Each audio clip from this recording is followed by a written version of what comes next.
Hey everyone, so here's something a little different. I wanted to show off my knife collection.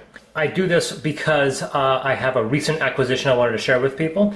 I'm kind of holding off what the reveal is, even though you can easily check by the title and the description box, most likely.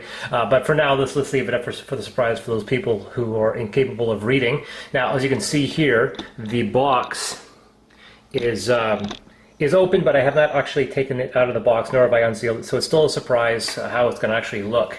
And so I wanted to show off the first one, which is, oddly enough, a Wusthof Classic Icon. Get the damn thing to focus here. There we go. So obviously, first of all, you'll notice these knives have been used. I do use my knives, so they have some kind of wear on them, so that's just natural. So the Wusthof Classic Icon is a very, very nice knife. It's German manufactured, been around for about 200 years or so. And this is a very, very good chef's knife. It's got a good feel to it. So it's not what I'd call the prettiest knife, but it definitely has a good confident, good weight to it. And that was the first knife I acquired. The second knife I acquired would be the opposite of that spectrum, which is a Shun. So this is a Shun. This is a Shun bread knife. Now the Shun knife, you can see there, you can see it really dramatically there. The striations and the patterns in the steel. This is not really a proof of quality per se. It is a construction decision. It does not affect greatly or negatively the quality of the steel. It's just something they do. It's very dramatic. Now obviously this is a bread knife. You'll notice it's got this weird, it's kind of offset. Actually it's called an offset knife. And it's very, very pretty. This is probably also the sharpest knife I have. I can't even begin to state how sharp this knife is. It is easily the sharpest knife I have in my collection. Let's see if we can do a knife cutting here.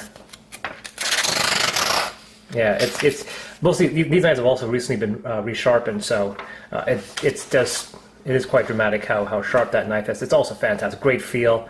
I love the design, very Asian inspired, very nice. Notice how this is not circular; it's a little offset there. It's designed to hold correctly and confidently. Beautiful knife. Love it. If I was to go one brand, I would go Shun. It's just they have multiple lines, and I would probably get several from different lines. It's just a beautiful company and a beautiful knife.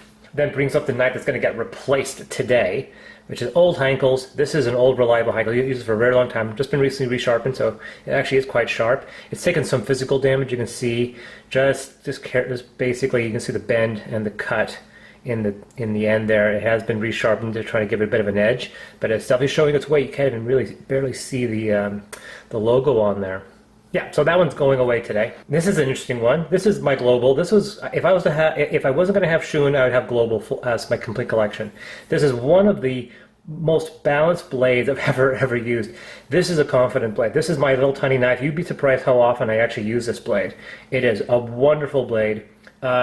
I asked several chefs if I was to get into one knife, what would I buy, and a lot of them said global, which brings up probably the first time I've actually gotten a purely rare knife, and not necessarily rarity from an expense, but just a simple rarity for the sake of rarity. Look at that. Oh yeah.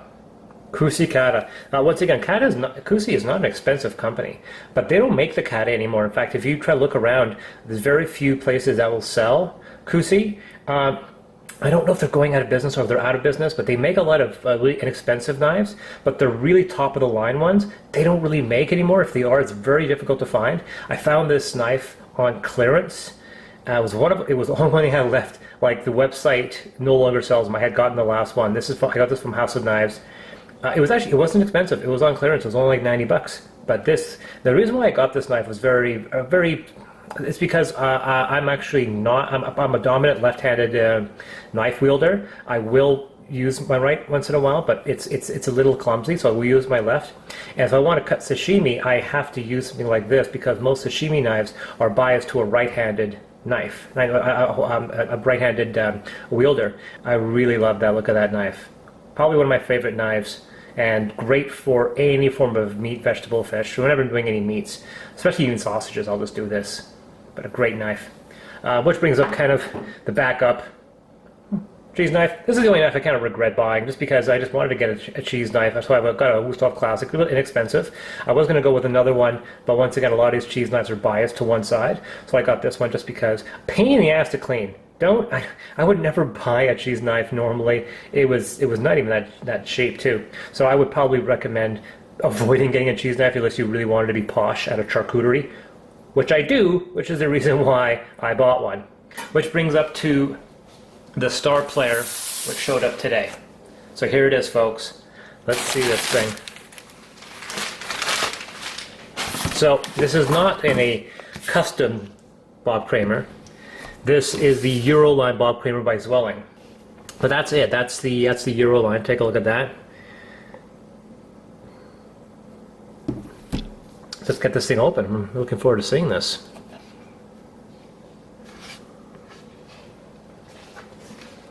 Wow.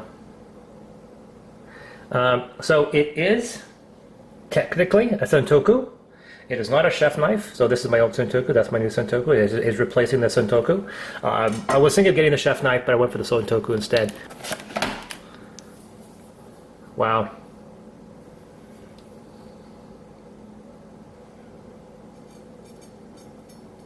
Yeah, that's, wow, okay. So that, let's see how close I can get with it. That's one hell of a pattern. Look at that. Both sides.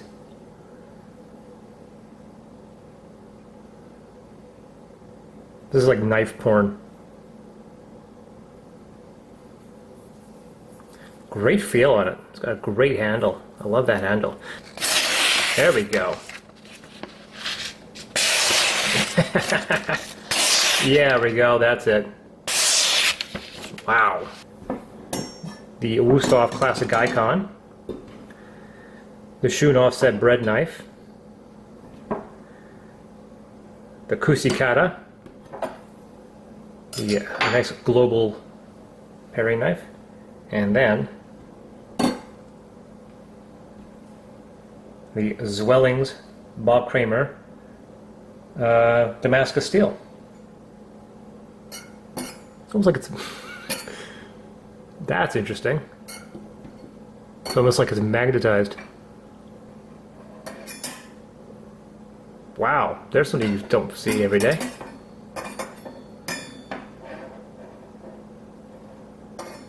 Yeah, that's weird.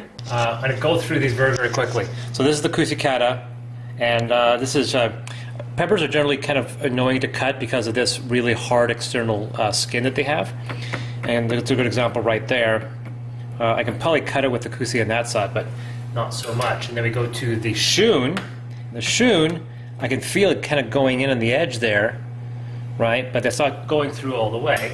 And then my Wusthof, which has just recently been it's pretty good going in slightly. So here is the Zwilling's Bob Kramer.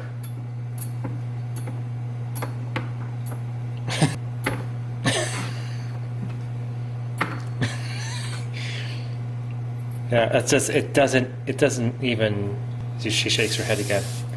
That's crazy. Yeah, okay.